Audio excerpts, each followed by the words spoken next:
One. And away we go. It's the DFS Early Bird presented by Awesemo.com. Dan Stratford, Dave Lockren along with you on this Friday morning. We have a 7-game National Basketball Association slate for you on DraftKings FanDuel, Fantasy Draft, Yahoo, and across the board. Any site you might be playing on. Happy to have you all along with us this morning. Don't forget, use the promo code DFS Early Bird. No, sorry, that's just use the promo code Early Bird to get 50% off your first month at Awesemo.com. Dave, how you doing? Doing well, man. Doing well. Interesting night last night. We had a 6-gamer, and now we've got ourselves a 7-gamer here. So not too bad. I'm all about it, actually. I like these 7-8 game slates. And one that may be a balanced lineup approach because you have Giannis and LeBron on this one, but then your most expensive beyond that is Kyrie. You have Kawhi at 8-8, so maybe a little bit more a balanced approach than you may have had with the Harden or Westbrook on Thursday night. I know, I'm pretty sure. Also, is Giannis going to be limited? Right. Well, that game the other night, I didn't get to see much of it, but obviously not on top of his game, just 24 minutes, strict minute restriction. Did shoot 7 of 12, but 0 for 3 from three-point range. That will be something to keep in mind. You do have Devin Booker questionable for Friday's game against the Pelicans due to a sprained big left toe. Is he a small version of Anthony Davis? It's definitely possible, man. It's definitely possible. Did you see the Marvin Bagley injury? I read about it. We've talked about this in slide chat. You and Adam seek out these injuries. I mean, no, it wasn't. No. It wasn't like a gruesome injury. It was one where it could either be that he just banged knees, or it could have been one where like he tore his ACL. It could have gone. Sprained left knee was what he was diagnosed with, out 1 to 2 weeks. Right. If you look at it, though, and you see him screaming and writhing in pain, you know. I mean, I scream and writhe in pain when I stub my toe, so I can't really be a judge of how severe an injury is by reaction. Oh, yeah. He was screaming. Like it was rough. So. It's good to see he's okay. I wouldn't say it would dash their playoff hopes, but they're playing pretty well right now. That would have been a big time killer. And been fun. He's been fun and a nice draft pick for them thus far. You do have Enes Kanter out. Not sure how much that's going to affect any of your plans. Terry Rozier is probable for the Celtics. I don't really see a ton of injury news outside of those. Do you have any names or notes that you want to share from an injury perspective? So we've got not much, really. Let me just take a look here to make sure there's nothing that I'm missing, because we do have 7 games. Let's see. Devin Booker is questioned. Did you mention Booker? Yes, that's the AD reference of whether or not Booker was a young. Oh yeah, I didn't know if you right. I didn't know if you the big toe referenced him again. Yeah. Yep. My fault. Rozier looks like he's good. Sorry, I was finishing out this Sixers game here, so I was trying to multitask. We haven't judged you for 6 years. Don't worry. Everyone thinks they're good at multitasking, but no one's like really legitimately good at it. It's not true multitasking. No, you're doing a lot one of thing and then another poorly. Also, like you're doing a bunch of things poorly rather than one thing well. Yeah. Absolutely, you're damn right. So. No, that right now looks to be, in terms of like major injuries or major absences, that seems to be it. So the Giannis piece obviously matters a lot on how they end up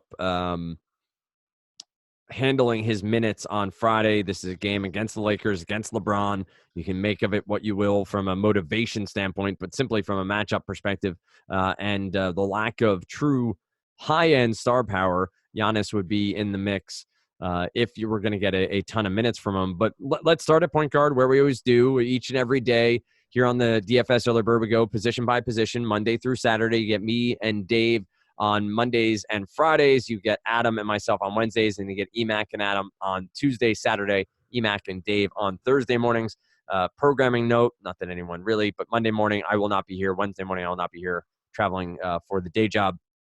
So you'll get coverage and you'll like it. So there you have it. Don't forget, like the video here on YouTube, like over on iTunes or Stitcher or wherever you're listening. Leave a comment and we will share them here on the podcast, at least the good ones. Let's go to point guard first. You have Kyrie Irving at 8'9". D'Angelo Russell sits in the mid-8, still at 8,500. Dame is at 84. We mentioned Booker and his big toe at 8,300. Kemba, Trae Young at 82 and 81, respectively. And then you have Drew Holiday, who supposedly is on a minutes restriction along with Anthony Davis, but has played 33, 34, and 36 minutes over his Yeah, past it's three crazy, games. right? And they let go of Tim Frazier. They released Tim Frazier on Thursday. So you're going to get Elf and Drew running the show there pretty regularly moving forward. Levine is at 7,700. Lou Williams at 71. For a non-Russ, a non-Steph Curry, a non-James Harden slate, there's some pretty good talent here that has some upside. Who are some of your favorites at point guard? Yeah, I think you enjoy these type of sites as much as I do. Yep. You know, so at the point though, Irving against Washington, sub 9K. I really do like that. This team's struggling, man. You want to talk about turmoil. You're in the area. I don't want to waste a lot of time, but what's the general pulse in terms of the Celtics right now? Because they've lost, like 4 or 5 games straight. They're not playing good basketball. And not only, I think they've lost like 6 of 7 or something. Whatever it is, it hasn't been good. We heard Brad Stevens say "fuck" on live television. And it's been ugly there. That said, I mean, if there's ever a good spot, if there was ever a phenomenal spot for Kyrie Irving to bounce back, Dan, this would be it against Washington. It's been pretty low key, to be honest, with the Pats winning and the Bruins have been on a roll. So the Celtics sort of get a pass of late here. And I think the general assumption is they'll bounce back. I think the whole Kyrie situation does weigh over them a little bit, whether or not he'll leave. But there hasn't been a ton of talk of the implosion as of yet. Okay. Well, let's keep it going. I mean, I really like Irving here. I think you have to like Irving in this spot. I don't see how you wouldn't. I mean, I easily have him projected as the highest player, the highest projected raw fantasy point player at the position for good reason. But I also like Kemba Walker against Brooklyn. I mean, this is a strong spot for Kemba, $8,200 on DraftKings, another really favorable spot. You get to like Russell in the middle. Russell's been good. I have no issue with Russell, but Irving at $400 more, Kemba Walker at $300 less. It's really difficult to look at Russell and see the value there when you've got those two guys playing as well as they are. And I'll tell you what, man. You have been getting phenomenal games from Trae Young. And this is no anomaly or mirage. I'm trying to say this. Like, since Lynn left, Lloyd Pierce has been more than willing to give him big minutes. Look at his playing time recently, Dan. I'm not saying he's going to play 40-plus minutes every night, but get a good look at that. It's still a possibility, though. Like, that's the thing. There's the upside for it. Yep. Like, so they went to overtime against Minnesota, right? And won. I'll tell you what. I like this team for the future. I do. I like this team for the future. And Trae Young is playing really well, but even if he hasn't been efficient, I don't care, because if you're giving me 38 minutes in regulation, that's really all you need. I don't think 8,100 is crazy against Chicago. It is a significant pace down spot for him. I doubt I'll get as much because of Kyrie and Kemba, but I don't want to forget about him because it is a really good spot. And another guy too, De'Aaron Fox down there at 7,200. That's a real nice spot. The minutes, you expect 33, 34 minutes at 7,200. LAC against SAC in what's that? It's called something one stadium. That'll bother me. Sacramento's? What's that? Sacramento Stadium? Yeah, something one stadium. Well, what are you going to do? Golden One Center. That's it. Because it used to be like, and it's the number one. So just a point. Golden, the number one center. Correct. And it used to be Sleep Train Arena. There was a Talking Stick Resort Arena in Arizona. Got some fun ones. But you brought up Drew Holiday. I don't know, man. I don't know. It seems like in close games he's going to play. I mean, against the Pacers, he played only 25, but then 33, 34, 36.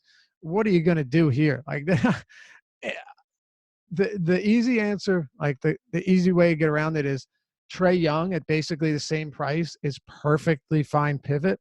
And De'Aaron Fox at 7,200 is also a very strong play at a $700 discount. That's what kind of makes this nice is while Drew Holiday is a strong tournament play, because if he plays 35, 36 minutes, Dan, against Phoenix, assuming Davis only plays 21 again, then Drew Holiday is going to put up big numbers. It's hard to believe that he wouldn't. But if he doesn't, and Alvin Gentry decides this is a game to not give him those minutes, well, then I have no idea. So that's a tough decision to make right there. In tournaments, yes. Outside of that, I like all of those aforementioned players better than him. And then when you get into the value, we want to pay close attention to the starting lineups because Lonzo is going to be out for at least another week. Rajon Rondo started last game.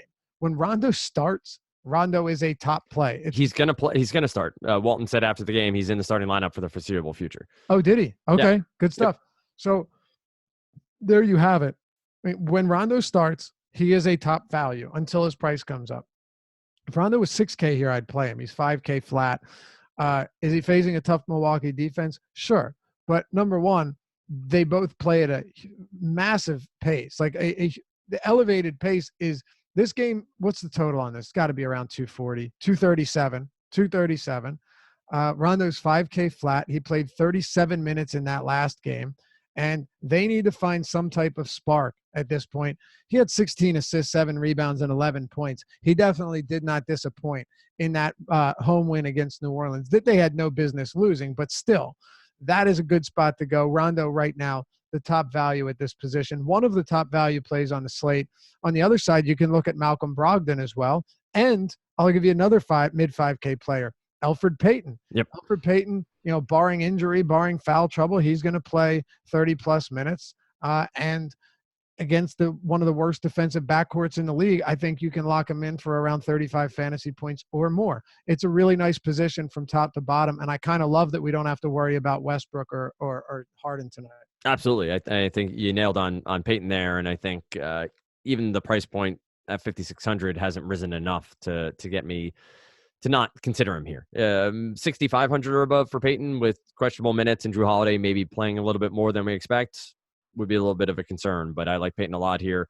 And Rondo, once Walton said it, if he's in the starting lineup and playing that unit, I think he's going to put up big numbers for the foreseeable future, to be honest. And shooting guard is up next. We have Brad Beal at the top at 8,700. You have pretty much the same cast of characters we just touched on: Russell, Booker, Holiday, Levine, Lou Williams. Then you do get Buddy Hield at 6,800. Middleton also at 6,600. And then Oubre is 6,200. And we get into the mid-tier pretty quickly with the Bazemores and Johnson, Satoransky, Beverly. I guess it's your take on Brad Beal first here as your most expensive shooting guard, playing a ton of minutes, obviously getting high usage with no one left on this roster for Washington against the Boston Celtics team that has been struggling a bit of late. Yeah, dude, the Celtics are struggling more than a bit recently. Maybe it's not a big deal, but the truth is, if you're being honest with yourself, you look at them and you say, hey, this team that everyone said had maybe the brightest future in the league there's no chemistry right now, like none at all. I don't think you'd disagree with that. Like right now, they're not clicking at all. They're not firing on all cylinders, and something's off. Is it fixable? I'm sure it is, but I don't know what's going to fix that. I still am not particularly interested in rostering players against them. They still have a strong defense. It's still a good unit defensively that slows teams down. Outside of that game where they allowed 126 points to Chicago, and then the bench gave up a bunch to Toronto. I mean, they played poorly, but they have not. Maybe I'm wrong. I'm looking at the Lakers and OKC. I think one of them was an OT game. Clippers. There have been a lot of points scored against them. I still am not super high on Beal though, and the reason for that is just there are other places you can go here. And I think, those 8K guys that I'm going to be spending on will come at point guard and other positions. That's really what it comes down to. Zach LaVine is a strong option at 7,700 against Atlanta. While Trae Young gets a significant pace down matchup, man, what a big pace up spot this is going to be for LaVine and company, right? I mean, you get an Atlanta defense that ranks 28th in defensive rating, second in pace. Meanwhile, the Chicago Bulls are playing at a bottom 10 pace, less than 100 possessions per 48 minutes this season. That right there is really beneficial to somebody like Zach LaVine, especially a gunner. And then Buddy Hield is another guy against the Clippers. I loved him against the Bucks. The Bucks allow the most 3-point attempts in the league. They're actually 19th in 3-point percentage allowed. Gotta like that. And Buddy Hield came through in a big way. 51 fantasy points. Overtime didn't hurt, but he had a great game regardless. He's still only 6,800. He's still facing an up-tempo Clippers team. This game has a monstrous 240 total. Buddy Hield should be in play as well. And, just given that he's going to play 35 minutes in a competitive game, get up potentially 20-plus shots, it's hard not to like him at sub 7K. Note to self, don't mute yourself when you're trying to do a podcast. Nice. What about, we had a big outing by one Bogdanovich on Thursday. Would his not brother, same last name, have a big game here for the Sacramento Kings? Bogdanovich, you said? Yep. Yeah, I have no issues with Bogdanovich. If we continue to get him starting, that's the thing. If Bogdanovich is starting, expect to see heavy playing time. Now, I wouldn't take his last game and say this is how many minutes we should expect him to play. The reason I say that is, and he played all 5 minutes of overtime, but he played 38 minutes in regulation. He played the entire fourth quarter. He played all but 5.5 minutes in the first half. Yeah. And he played all but 5 minutes in the second half.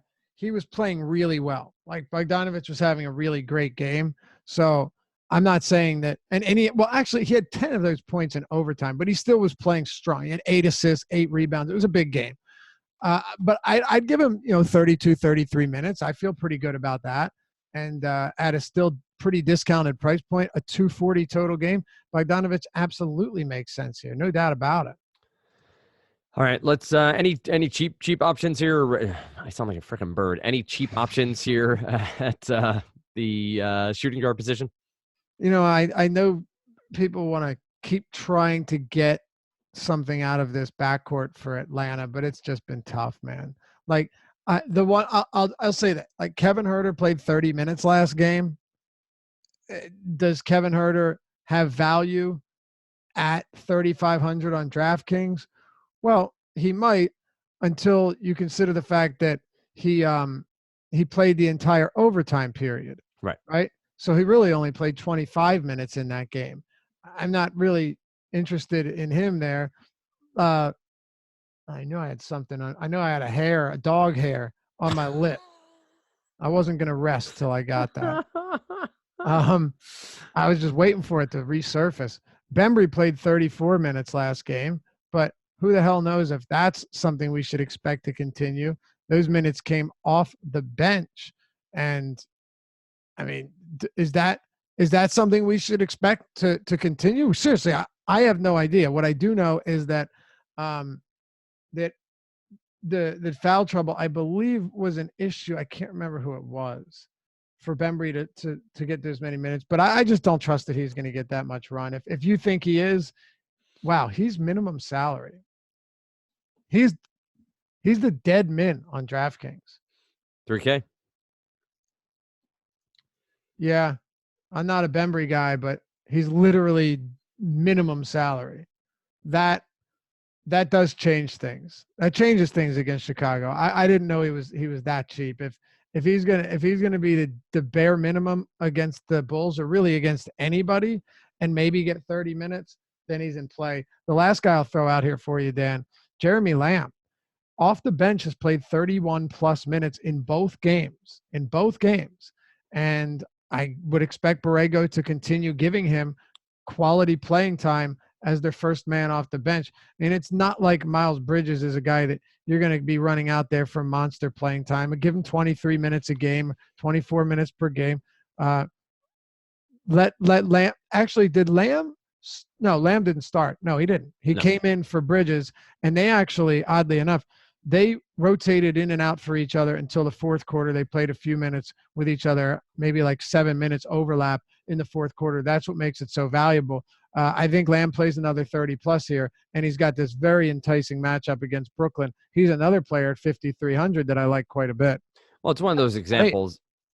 I think it's one of those examples, Dave, of we get so enamored with starting lineup, but it's about minutes and it's about matchups. And you have the usage here in the second unit for Lamb that he wasn't necessarily getting in the first unit. I haven't looked at the numbers. It's an assumption on my part, but sometimes we've seen obviously the other way where somebody gets inserted into starting lineup and people flock to play them and usage is down and matchup is worse because they're playing against better defenders.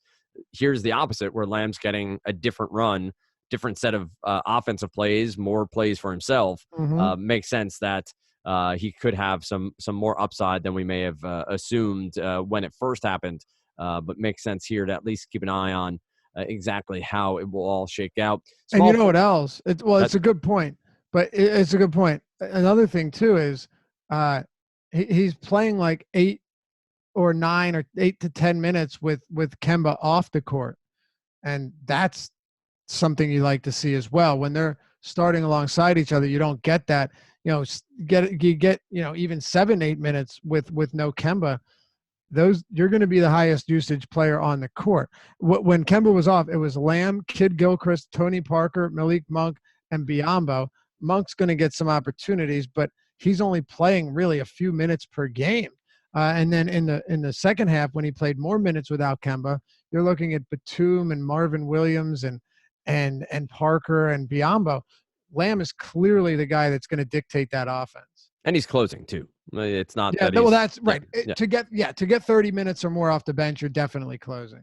All right, so let's move to small forward. A lot of these names carry over. We do get Giannis and LeBron here. Kawhi at 8,800. Chris Middleton again. You have Kuzma at 6,300. Danilo Gallinari has his price tag down to 61. Then you get into the likes of Trevor Ariza. I'm pretty sure Karis LeVert is dead to you, if I read the tea leaves correctly. Dead to me, or is he just dead? Did you see the Twitter headline? I did not. NBA player scores 0 points on his own bobblehead night. That was a Twitter highlight. If you go on the app and they have the highlights, and that was one of their featured news. That's amazing. Twitter knows the narrative. What a disastrous piece of. What a bad game. What a bad game. What do you got here at small forward? Is it a LeBron night? Do you like Giannis if he plays a full complement of minutes? Or do you see a value in going fully, mid-tier on this slate, fully balanced at starting with a guy like Kawhi against Portland? Look, if Giannis, I don't know what's going to happen here in terms of minutes. I don't. If he's not limited, like I need to feel very confident that he's not going to be limited here. Like I need to know that Budenholzer is not going to limit him. And the reason for that is he is not like you're not getting a Anthony Davis discount. I'm not saying 7,200, but he's not down to 9,800. He's not even down to 11K. He's 11.6 on DraftKings. 11K flat on FanDuel is really interesting, though, because LeBron is 12.4, right? So that, to me, stands out. Stay tuned because he's facing the Lakers. He's facing a bottom 5 defense, a team that plays at the second fastest pace in the league or third fastest pace. There is a lot to like about this game, man, a whole lot. 237 total. Milwaukee's only favored by 4.5 points. But, that minute restriction that we saw was not – I mean, Budenholzer said he was going to monitor his minutes. Bullshit. He limited his minutes. Monitoring the minutes, we know what that means. No, he was specifically limited. He played 9 minutes in the first half, and then in the second half, he played 5:45, comes back in, plays a minute, comes out, plays another 2 minutes, plays – 5 minutes to close the game, does not play a single second in overtime. He did not get any overtime run. So, I mean, you're talking about a scenario here where, or actually he played 2 seconds to close it out. That's insane. Like it's not insane, but they're really trying to limit him if that's the case. I'm not paying that much for Giannis to play 24, 28 minutes. I'm just not, especially as the most expensive player on DraftKings. I love the matchup. I love the pace of this game. I love the total. I love how it suits him, especially in the paint. but there's really nothing I can say here if I don't know the minutes are going to be there. On the other side, look, I do like LeBron. There's no question. I like him more on FanDuel or DraftKings than I do on FanDuel. He's 200 cheaper than Giannis. He's 1,400 more expensive, but it's kind of almost just a false equivalency or a bad comparison because you can't even compare Giannis if we don't know what type of minutes he's going to get. So, yeah, I do like LeBron. Do I think that you can go balanced in this game? Like if LeBron's ownership is going to be through the roof because he's the only super high priced guy, I do. I think you could put up, a 380 lineup with a bunch of 8 and 9K players and some value mixed in. But I still really like Giannis. That's not even a debate. Now, or LeBron, sorry. Another thing though is that if Giannis is going to be limited, he's going to play like 24 minutes. Well, then Chris Middleton is more interesting, right? Chris Middleton played 37 minutes last game, right? And I think he got banged up late in overtime because he played. He didn't play the final minute and a half. I think something. I can't remember what it was. I remember seeing an alert. I watched the game, but I can't remember what it was. And I saw one alert that said God, I can't remember. Unimportant. He's good to go. And he played 37 minutes, 32. Well, actually 34 in regulation. This is going to be really appealing whether Giannis plays or not, or whether Giannis is limited or not. But if Giannis plays 25 minutes, that means you're getting a lot more run with him off the court. Middleton in this last game, Dan, played 6 and then 6 minutes, 7, 8, 9, 10. This is important, so bear with me. 11, 12, 13, 14, 15, 16, 17, 18, 19. He played 20 minutes in regulation with Giannis off the floor. Yeah. That's a lot. And Bledsoe got a lot of run too. Giannis was staggered to get his second and third rotation or fourth rotation, mostly with the bench. And we'll see him do that a lot, but not like this. So all of the Milwaukee guys, the secondary players, definitely get an increase in value if that's the case. We talked about Bogdanovic.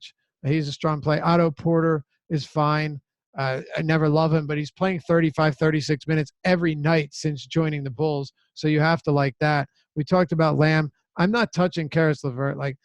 Screw that dude. I was hesitant to play him anyway, and I was dumb enough to make the decision to play him. That obviously is regrettable, but what can I do? Bembry, we discussed. And then you get into your Marcus Morris's, who's 4,600. He'll probably play 30 minutes. I don't hate that. Harrison Barnes is playing huge minutes against the Clippers. That doesn't bother me. But those guys are not, premier options. They're just decent plays that, if they get the minutes, they should be all right. And then if you're looking for just a dirt cheap punt, and you don't feel like playing Miles Bridges because whoever wants to play Miles Bridges, I'll just throw out J-Michael Green. He has actually been producing off the bench. He's going to have some rough games, but he's at 27, 28 over his last 3. He's been up there. He's played 21 and 22 minutes, 17 in another one. But if he gets you 21, 23 maybe minutes, he is a good enough per minute guy that at almost minimum salary, it's not going to kill you. I'm just reaching there, but we got to give you somebody cheap down here at the bottom outside of a DeAndre Bembry. Oh, come on. That's all you need. Just need Bembry. That's how this world works. All right, let's move to power forward. Dave has your write-up, the deep dive on Friday. He also has the deep bird dive. Is Adam appearing on said deeper dive? I believe it'll be Josh and me. Okay, so Josh and Laffy on Friday. So you get are you on the strategy show too? I haven't been asked. Amazing. So the Dave and Adam, obviously, for those of you who don't know, is out there at the live final for DraftKings out in San Francisco, I do believe. I don't know who amongst them thought that San Francisco in the month of early March and obviously late February was a good idea. But DraftKings nonetheless has everybody out in San Francisco. Or San Francisco at any time of year. That's fair. It's a fine city. Lots of hills. So Adam's out there. So we'll see. The schedule will be fine. It'll work out. Maybe EMAC will make an appearance. Maybe that'll happen. Let's move to Power Forward next. Obviously, you have Giannis and LeBron at the top here. Again, Kawhi. Lauri Markkanen's 8,600. You've talked about him many times over throughout the year. Talked about him on Wednesday. Tuesday into Wednesday. No, sorry. You talked about him Sunday into Monday when we did the podcast on Monday. Didn't have a great game against Memphis, had a solid game against Milwaukee at 50 points out on DraftKings. Has a matchup here with Atlanta. Same MO as a Levine or the rest of the Bulls, or do you think this power forward matchup is not as good for Markkanen as it might be for Levine? Look, the Hawks actually do a good job of limiting rebounds, but they play at such an elevated pace that it doesn't really matter, right? So the rebound rate to their opponents isn't great, but there's just so many opportunities, so many additional possessions that no, I absolutely still like Markkanen here. Yeah, do I wish he was a little bit cheaper? Sure. I mean, he's actually the same price basically as Kawhi Leonard, which is pretty wild. And I think I still like Markkanen more than Leonard. You could obviously argue against that, and I wouldn't even bother making the argument for Markkanen over Leonard because he is cheap. Still just never really all that excited about playing Leonard. Markkanen has quite a bit of upside here.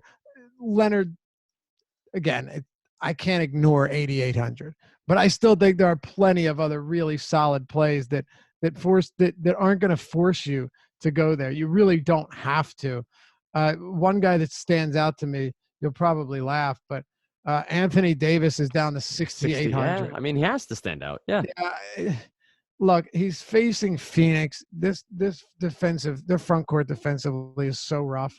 I mean, dude, if he plays 21 minutes, this feels like a Hassan Whiteside special, like where he's going to double in 19 minutes. Right. I mean, I really shouldn't even be talking about him. I really shouldn't. At this rate, the 21 minutes is just terrible. I mean, who wants to pay that much for a guy playing 21 minutes? But, his per minute averages this season, fantasy points per minute, if he played 21 minutes, he's still at 37 fantasy points, and that's not including the matchup. So, yeah, I would probably sprinkle some Anthony Davis in there, as crazy as it sounds. And I don't even know if it is that crazy. I think you could probably do worse than that. But 21 minutes sucks. If I knew he was playing 25 minutes, Dan, I think I'd have Anthony Davis in every one of my lineups. Yeah, I think that guarantee, 6,800? You have to. 6,800. Yeah. On the season, DraftKings points, because, you're including the double-doubles and such, 1.67 fantasy points per minute. So across 25 minutes, you're talking 42 fantasy points. And that's just simple math right there without factoring anything else in. Yeah, if he was playing 25, I'd be 100% on board because he could drop 50 in 25 minutes, no problem. He's done it so many times. Right. I mean, we've seen double-doubles from him in the first half. We've seen, it's possible. Double-doubles, yeah. He's finished how many first halves with 40 fantasy? Right. Like, it's not that he can't do it. So, it's not the craziest idea. It's really not. Al Horford at 6,400 is a fine play. If you're trying to get away from that and actually want guys that will play normal starter minutes. John Collins against Chicago is down to 7K. And Harry Giles, of course. Julius Randle. That's another one I was going to say. If you don't like the idea of Anthony Davis, I mean, Julius Randle's playing well. And he's still reasonably priced here. He played 40 minutes last time out. He's not limited. So, yeah, I think Julius Randle is definitely a good play here. And you're going to pay a little more than Davis, but you're also probably going to get close to twice the minutes. Harry Giles, though, how many minutes will he get? Honestly, I don't know. I wouldn't be surprised if Giles only plays, 20 minutes in this game, but you could certainly do worse than him. The pace of this game is beautiful. The highest total on the entire slate. And I do think it's also possible that Giles gets some minutes or some more run than he's been getting. He played, 17, I think, minutes last game. Bagley went down at the end of the third quarter. Yep.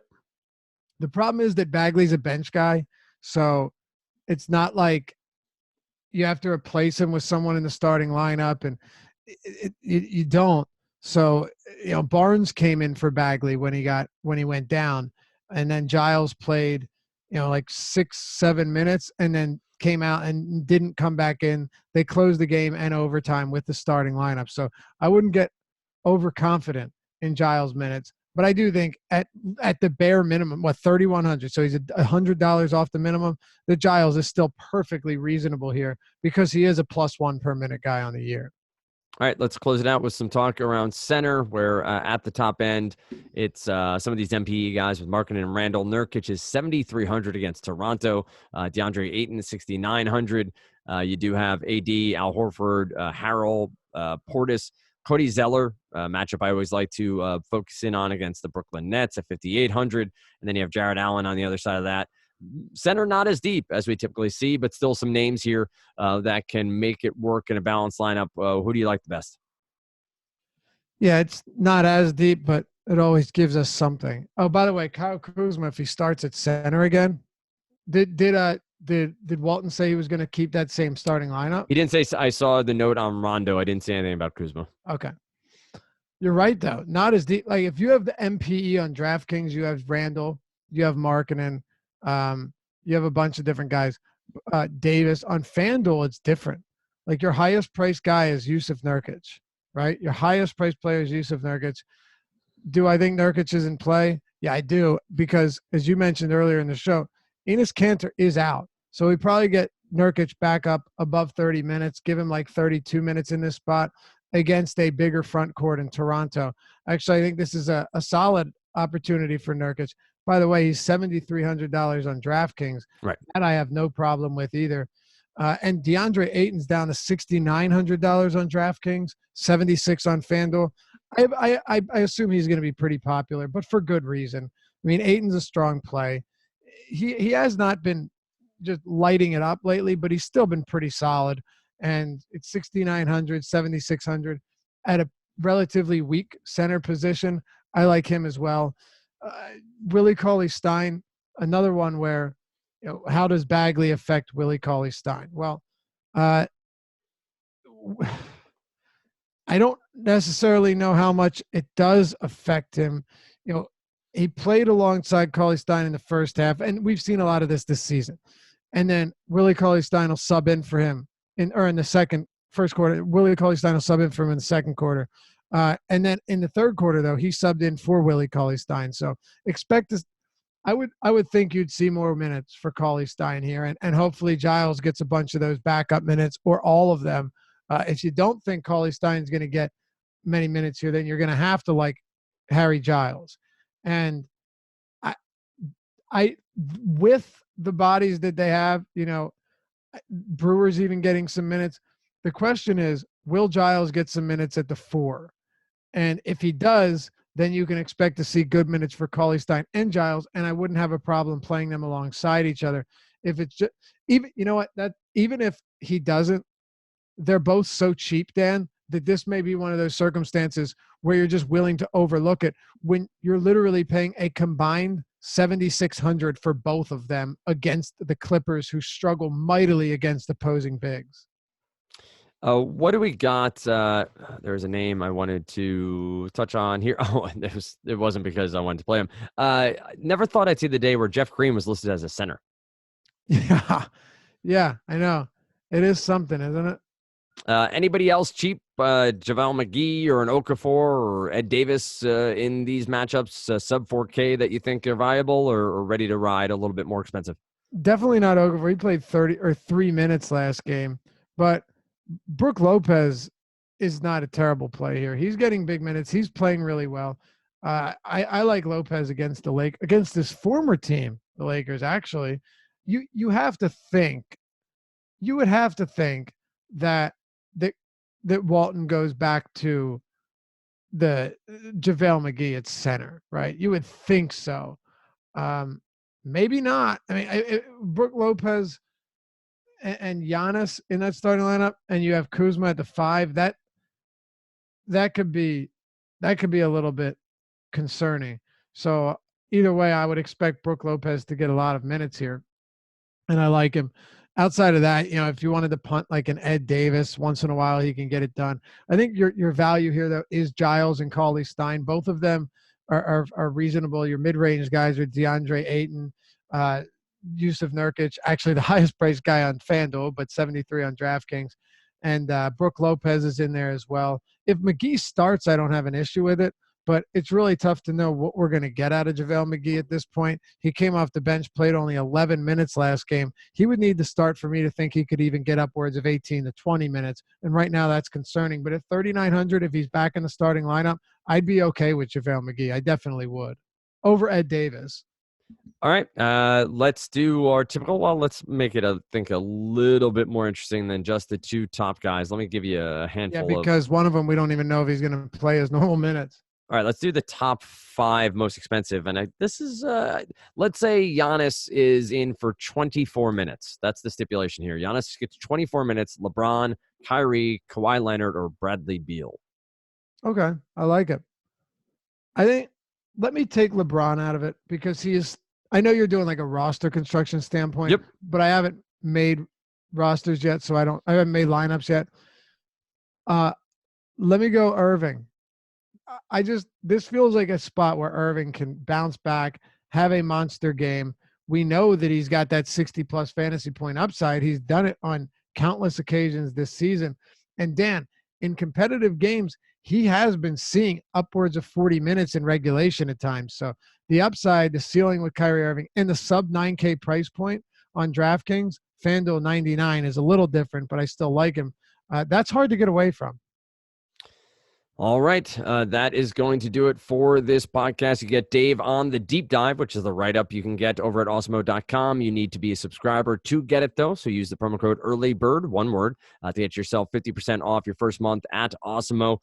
You can, of course, check out the free YouTube videos. The NBA Strategy Show will be around at 9:15 Friday morning, and then you get the Deep Bird Dive at 5 p.m., and then Live Before Lock with most likely Spags and Fast Eddie Fear on Friday evening, leading you up to Lock. And then Saturday morning, you get Emac and Adam here on the podcast. Find Dave on Twitter at Lofty_D, LOUGHY_D. Find myself at Dan Stratford. Of course, it's at Awesemo_com for the site we work for. With that said, we wish you the best of luck on Friday. We'll be back with you. Well, Dave will be back with you Monday morning. I'll be back with you next Friday morning right here on the DFS Early Bird presented by Awesemo.com.